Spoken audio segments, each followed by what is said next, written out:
대표적으로 임상에서 많이 사용하는 산문조사의 예가 있습니다. 뭐가 있냐? 방광암, 직장암 등등이 있는데 방식은 그러니까 사람이 이렇게 있고 강의 자료에 나온 대로 방광암을 해볼게요. 방광이 여기 있잖아요. 방광이 여기 있으면 산문조사를 하는데 어떻게 하냐?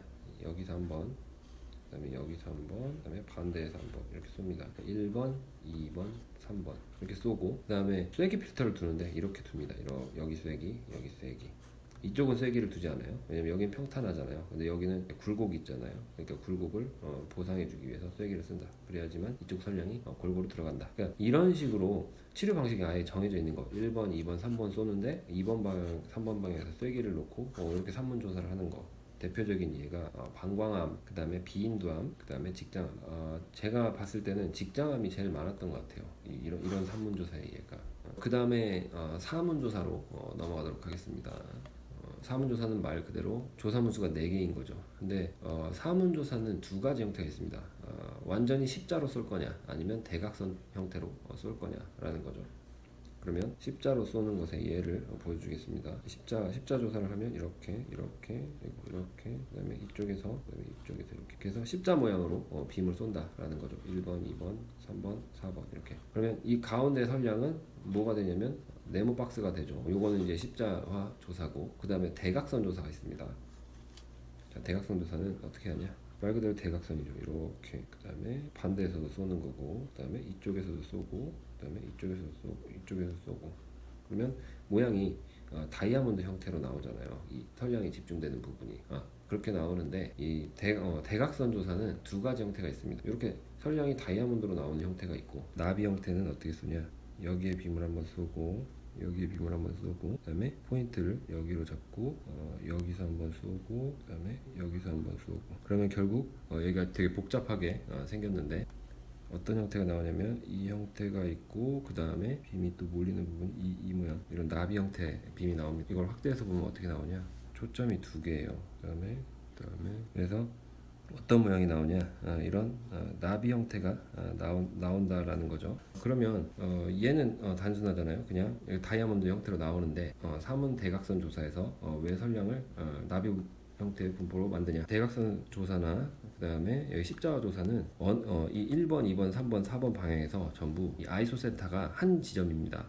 그러니까 같은 곳을 바라보고 쏘는데 얘도 마찬가지 1, 2, 3, 4 요 방향이 전부 다 같은 아이소센터를 보고 방선을 쏩니다. 그러니까 빔의 중심축이 전부 다 아이소센터를 보고 지나간다라는 거죠. 그런데 이문 사방향에서 나비 타입의 선량 형태가 왜 나오냐? 이거는 아이소센터가 두 개입니다. 그러니까 한번 1번, 2번 방향의 빔은 이쪽을 보고 쏘는 거고요. 그 다음에 3번과 4번 빔은 이쪽을 보고 쏘는 겁니다. 그래서 선량이 제일 많이 들어간 부분이 이 부분이고, 그 다음에 이쪽 선량이 높습니다. 그래서 마치 이 모양이 나비와 같다고 해서 나비 타입이라고 합니다. 그래서 나비 타입이 생긴 이유는 아이소센터가 두 개이기 때문에 그렇습니다. 그리고 다이아몬드는 아이소센터 한 개, 그 다음에 십자가 조사도 한 개다. 그럼 왜 이런 선량 분포를 만드냐? 이거는 여기 이 중심부에 있는 그 암의 치료를 할 때 이 앞뒤에 민감한 장기가 있을 때 이런 그 아이소센터를 두 개를 잡아서 치료합니다. 그러니까 여기 종양이 있고 이쪽과 이쪽에 민감한 장기가 있을 때 이런 형태를 사용을 합니다. 왜냐하면 이때 십자조사로 사용하면 이 부분에 이 앞뒤에 OAR에 선량이 많기 때문에 그렇습니다. 그 다음에 고정조사 중에서 멘틀필드 테크닉이 있습니다. 멘틀필드 테크닉은 임파절 혹은 림프종, 그러니까 호지킨스 디지즈나 림파절을 치료하는 상반신 치료 조사면을 멘틀 필드라고 말을 합니다. 그러니까 우리 몸이 있으면 림프절이 있는데 그려보겠습니다. 사람이 있고 팔이 있고 몸이 있고, 그다음에 이렇게 몸이 있고 다리가 이렇게 있으면 림프절을 따라서 이 조사면을 만드는 건데, 림프절이 이렇게 여기서 이쪽 색깔을 칠한 부분, 이 부분을 멘틀 필드라고 합니다. 그 다음에 이쪽 중간에 있는 이 부분, 여기를 하키 필드라고 합니다. 하키 필드. 그 다음에 여기 이쪽은 Y를 거꾸로 놓은 것 같다고 해서 인버티드 Y 필드 이렇게 부릅니다. 그래서 이 라인이 뭐냐면 방사선이 조사가 되는 부분인데, 이 부분이 전부 다 림프절이 있는 부분입니다. 그 중에서 여기 상반신에 있는 이 필드를 멘틀 필드라고 한다. 그래서 아까 말씀드렸다시피 호지킨스 디지즈나 혹은 림파절에 생긴 암을 치료를 할 때 상반신 림파절을 치료를 하는 기법은 멘틀 필드 테크닉입니다. 이쪽이 상반신이에요. 그거를 잘 기억을 해두시고요. 그 다음에 무빙 스트립 테크닉이 있습니다. 무빙 스트립 테크닉, 이거는 어떤 거냐, 사람이 이렇게 있으면, 사람이 이렇게 있다, 그리고 다리가 이렇게 있으면 이 복부 쪽에 스트립 라인을 그립니다. 그리고 이쪽에 콩팥이 있는 부분에 차폐를 위해서 차폐 부분도 그리고요. 그래서 이 무빙 스트립 테크닉은 어떤 거냐, 여기 복부가 있는데 복부 전체를 조사하는데 한 번은 이만큼, 그 다음 날은 이만큼, 그 다음 날은 이쪽, 그 다음에 이쪽, 그 다음에 이쪽, 이렇게 해서 복부 전체를 치료하는 겁니다. 난소종양 치료에 사용되었습니다. 그래서 복부의 앞면과 뒷면에 스트립 조사면을 그려놓고 매일 한 스트립씩 이동시켜가면서 조사하는 거, 그거를 무빙 스트립 테크닉이라고 합니다. 그리고 문제점은 복부 장기의 용적 선량 증가로 장애가 발생한다라는 거죠. 그리고 스트립 조사면에 이렇게 콩팥을 차폐하는 부분을 그려줍니다. 무빙 스트립은 거의 잘 안 나오는 것 같은데 그냥 그런 게 있구나 하고 보고 넘어가시면 될 것 같습니다. 그래서 여기 무빙 스트립까지 고정 조사고, 그 다음에 운동 조사에 대해서 진행을 하도록 하겠습니다. 운동 조사는 목적은 종양의 선량을 집중한다. 그 다음에 정상 조직에는 선량을 분산한다 라는 거죠.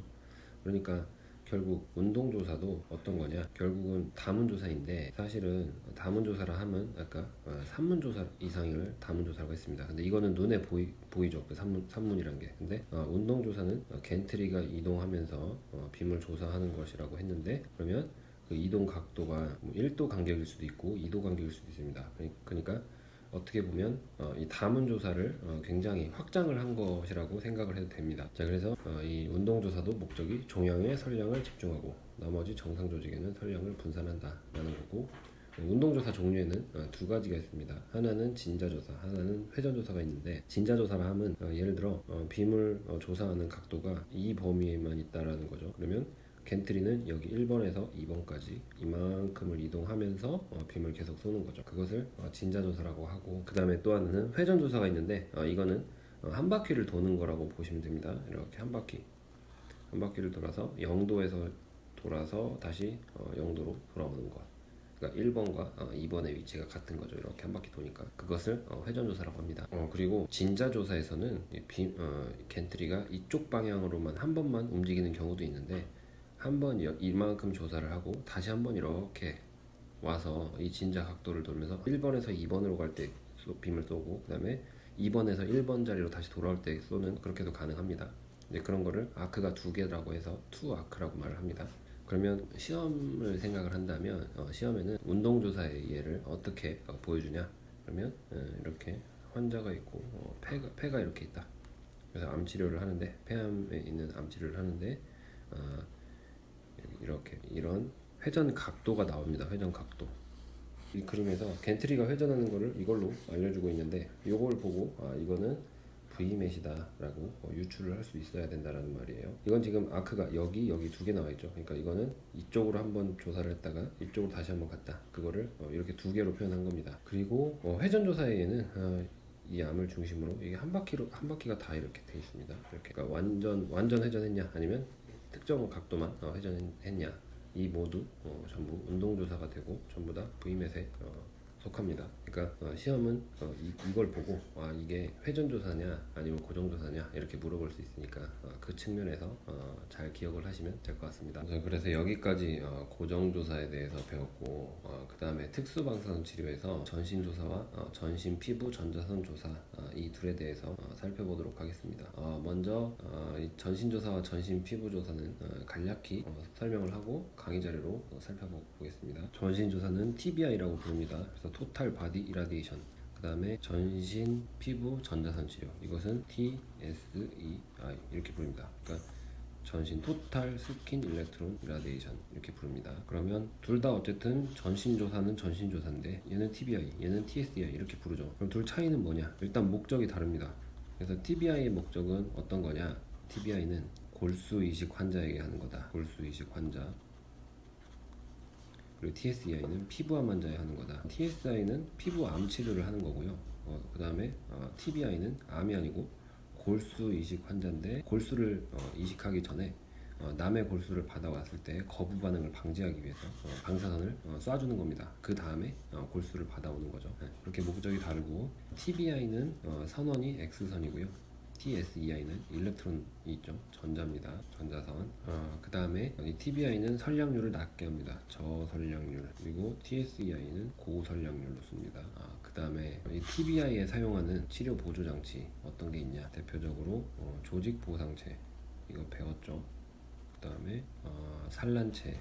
근데 피부암에서는 조직 보상체는 없고 산란체가 사용됩니다. 그 다음에 또 기억해야 될 거, TSEI는 스탠포드법으로 치료를 한다. 그 다음에 여기도 전신 조사잖아요. 그 다음에 여기는 전신 피부 전자선 조사잖아요. 그러니까 전신, 몸 전체에 방사선이 들어간다. 그러려면 이 전신이 이 조사야 안에 다 들어와야 되는데 선형가속기 SSD 100cm에서 최대 조사면이 40cm by 40cm잖아요. 근데 우리 인체는 뭐 최소 160cm 이상 이렇게 되는 거잖아요.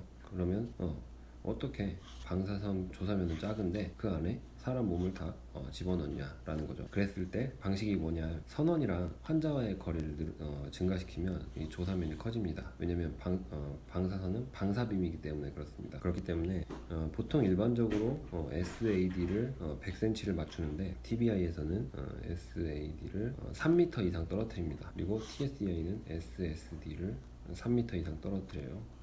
그래서 이거를 long SAD라고 부릅니다. long SAD 혹은 long SSD. 그럼 여기는 왜 SAD고 여기는 SSD냐? TBI는 이렇게 돼요. 그 방사선 빔이 조사가 되는데 보통 좌우 대양 이문 조사로 환자한테 쏘는데 환자가 여기 이렇게 쭈그려 앉습니다. 쭈그려 앉고 쏘는데 쭈그려 앉았을 때 이쪽이 좌쪽이죠. 이쪽이 우쪽이라고 생각하면 환자가 이 사람의 몸의 절반을 기준으로 이쪽에서 한번 방사선 빔을 조사하는 거죠. 그러면 이런 경우는 환자의 몸의 중심 축을 기준으로 소스부터 거리를 말을 하기 때문에 SAD라고 말을 합니다. 그런데 TSEI는 전자치료죠.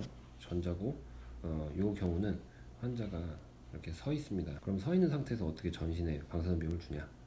조사면을 두 개로 나눕니다. 배꼽을 기준으로 한 번은 위쪽, 한 번은 아래쪽. 그렇게 치료를 하는데 피부암 치료는 말 그대로 피부 쪽에 있는 겉표면에 있는 암을 치료하는 거잖아요. 그러니까 선원부터 피부, 스킨까지 거리를 기준으로 잡습니다. 그래서 SSD입니다. 왜냐면 이 치료는 심재성 종양을 치료하는 게 아니기 때문에 그렇습니다. 그래서 어떻게 하냐? 첫째 날에 환자가 이렇게 서 있는 상태에서 하나, 두 개의 조사면을 만들죠. 그 상태에서 예를 들어 이런 거죠. AP, LPO, RPO. AP, LPO, RPO. 그러면 이거는 AP라고 치면 LPO 자세에서도 이렇게 LPO 자세를 만든 다음에서도 조사면이 두 개, RPO에서도 두 개. 이게 첫째 날 치료하는 겁니다. 그러니까 그리고 둘째 날은 어떻게 하냐? 둘째 날은 PA로 쓴 PA, 그다음에 RAO, 그다음에 LAO 이 세 개의 자세에서 마찬가지로 조사면을 이렇게 만듭니다. 그래서 조사를 할 때 첫째 날에 조사면이 지금 한 자세에서 두 개가 나오잖아요. 그리고 총 조사면은 하나, 둘, 셋, 넷, 다섯, 여섯 개잖아요. 하루 치료에. 그래서 이거를 이중 육문 조사라고 합니다. 이중 육문 조사. 그러니까 이중이라 하면 이 하나의 자세에서 두 개의 조사면이고, 그리고 총 조사면은 2, 3은 6이니까. 그래서 이중육문조사 이렇게 부릅니다. 그래서 이렇게 치료하는 거를 스탠포드법이라고 합니다. 그 다음에 이 전자선 치료에서는 특별히 환자의 누움과 그다음에 손발톱을 차폐체로 차폐를 합니다. 그 다음에 TBI랑 TSEI에서 공통적으로는 환자 몸에 TLD를 붙여서 전신에 선량이 다 골고루 들어가나 이거를 확인을 합니다. 여기까지 대략적인 설명을 보고 이제 강의 자료로 넘어가도록 하겠습니다. 네, 그럼 다시 강의 자료로 돌아와서 강의 자료 챕터 7의 2페이지를 펴시겠습니다. 2페이지는 오늘 배울 내용에 대해서 요약이 되어 있습니다. 공간적 조사와 특수방사선 치료 중에서 전신 조사와 전신 피부 전자선 조사 이 두 개에 대해서 설명을 하겠습니다. 3페이지를 보시면 방사선 치료 순서에서 지난 시간에 치료 조사면 확인까지 했고 오늘 방사선 치료에 대해서 배우는데 그 중에 공간적 조사, 특수방사선 치료가 있다라는 거죠. 4페이지 자료를 읽어보시면 방사선 치료 시 선원과 인체가 움직이지 않고 방사선을 조사하는 방법이다. 그리고 조사 비밀 수에 따라 1문, 2문, 3문, 4문 조사라고 하며 3문 이상을 다문조사라고 한다. 종류는 1문, 2문, 3문, 4문, 접선조사, 멘틀조사, 무빙 스트립 조사법이 있다. 그리고 이문조사법에는 대양 이문조사, 사방형 이문조사, 직교 이문조사가 있다. 그 다음에 사문조사법은 십자화 조사와 대각선 조사가 있다라는 거죠. 자, 그럼 먼저 이 고정조사 중에 1문조사에 대해서 보시면 1문조사는 원포탈 테크닉이라고 합니다. 빔이 한 방향에서 조사가 되는 거고, 한 방향은 주로 전자선 조사할 때, 그러니까 표재성 종양을 1문 조사를 할 때 전자선 조사로 한다. 물론 X선도 1문 조사 사용이 가능하지만 표재성 종양에는 X선보다는 전자선이 더 치료하는 데 좋다. 왜 그러냐면 종양 뒤에 선량이 전자선은 없으니까. 자, 그래서 아래 그림 3개 보시면 아까 필기로 설명드렸던 내용이 있습니다. 이 브레스트 캔서인데 거기서 전이가 된 슈프라 클레비큘러 영역과 인터널 맘모리 노드에 전이가 된 그 부분에 추가적으로 1문 조사를 시행을 한 경우입니다. 그래서 그림 3개 중에 왼쪽에 보시면 이게 슈프라 클레비큘러 영역이고 방사선 빔을 조사를 한 거죠. 근데 이 슈프라 클레비큘러 영역은 엑스레이로 조사를 하신 거를 알 수가 있습니다. 왜냐하면 방사선 빔이 위에서 아래로 들어오는데 빔이 인체를 투과하고 나갔잖아요. 그렇기 때문에 엑스레이라는 것을 유출을 할 수가 있습니다. 그리고 가운데 인터널 맘머리 노드 영역 그 부분은 방사선이 투과는 하지 못했죠. 그러니까 이거는 전자선으로 치료를 한 것을 유추할 수 있습니다. 그리고 그림 3개 중에 왼쪽 거랑 가운데 거 이것은 XR 영상이고요. 그 다음에 오른쪽 거는 DRR 영상에서 본 SCL, 그러니까 슈프라 클레비큘러 영역과 IM, 인터널 맘머리 노드 영역을 보여주고 있습니다. 그래서 1문 조사의 특징을 잘 기억하고 넘어가시면 됩니다. 그러니까 표재성 종양에 조사하는데 주로 전자선으로 조사한다라는 거예요. 6페이지는 2문 조사 중에 대양 2문 조사, 그러니까 빔이 이런 식으로 마주 보는 거, 이렇게 조사하는 거를 대양 2문 조사라고 합니다. 그래서 이 대양 이문 조사 특징은 두 방향에서 같은 중심축을 기준으로 서로 반대측에서 조사한다라는 거고, 셋업이 간결하다. 그러니까 두 빔이 마주보기 때문에 셋업이 간결하고 그로 인해 기하학적 오류를 감소시킬 수 있다. 그리고 아까 설명드렸다시피 종양 선량이 균등합니다. 그러니까 이쪽에서는 요런 선량, 이쪽에서는 요런 선량이 들어와서 겹쳐지면 전체적으로 평탄한 선량이 된다. 그런데 평탄하지만 그래도 Dmax 지점의 선량이 이렇게 올라오는 경향이 있습니다. 그래서 종양 상하에 위치한 정상 조직에 과도한 선량 조사가 있을 수 있다라는 거죠.